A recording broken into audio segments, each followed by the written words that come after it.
I know I'm lazy, but I don't care. I'm good for nothing, I don't care. Dalam amar putusan dinyatakan secara tegas KPU telah melakukan pelanggaran etik, ya. Apa yang dilanggar? Pasal 15 Peraturan DKPP nomor 2 tahun 2017. Yakni semestinya harus melaksanakan tugas sesuai jabatan dan kewenangan, dan yang kedua semestinya menjamin suatu kualitas penyelenggaraan pemilu. DKPP juga tadi kita dengarkan memberikan sanksi peringatan keras terakhir. Kita tahu sebelumnya Ketua KPU ini kan sudah pernah diberi sanksi peringatan keras sebelumnya pada 3 April 2023 terkait pelanggaran etik yang ada sebelumnya, yaitu ya terbukti melakukan perjalanan pribadi bersama Hasnaini kan selaku ketua umum yang partainya sedang mendaftar. Jadi pada waktu itu 3 April 2023 sudah diberi peringatan keras terakhir. Maka ketika tadi kami dengarkan, ya, kami agak terkejut apakah ini ya kelewatan atau kelalaian. Semestinya sanksinya adalah peringatan keras dan pemberhentian secara permanen. Ya, itu yang terkait dengan putusan. Oleh karenanya kita dengan adanya putusan ini masyarakat bisa melihat, ya, masyarakat bisa menyimak bahwa KPU telah melanggar etik dalam meloloskan Gibran sebagai cawapres dalam pemilu tahun 2024. Apa maksudnya?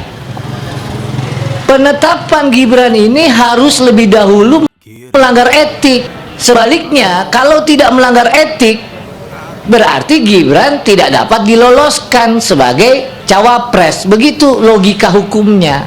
Kalau sudah terbukti, ya, kalau memang saudara Hasyim Asy'ari ini betul-betul ya mau gentleman, tentu setelah 2 kali minimum melanggar etik, beliau langsung mengundurkan diri.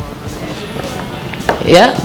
Yang kedua, kami sebenarnya berencana mengajukan pembatalan, ya, surat keputusan nomor 1632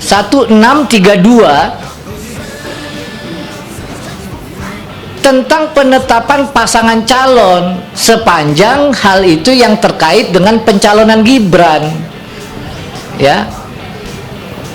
Jadi kami berencana mengupayakan upaya hukum untuk meminta pembatalan.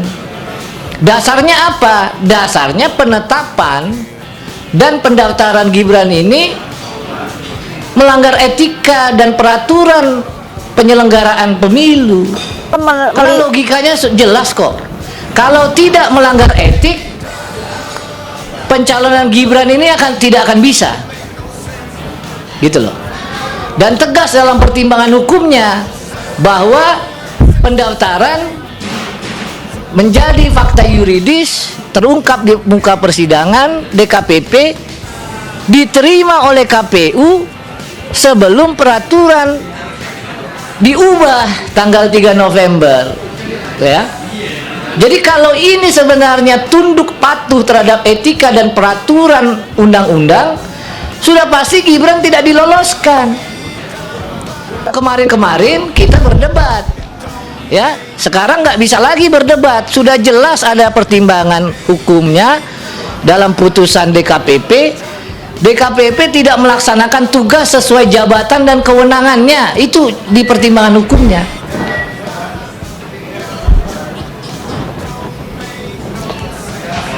KPU maksudnya, ya, KPU tidak melaksanakan ya tugas sesuai jabatan dan kewenangannya. Apa?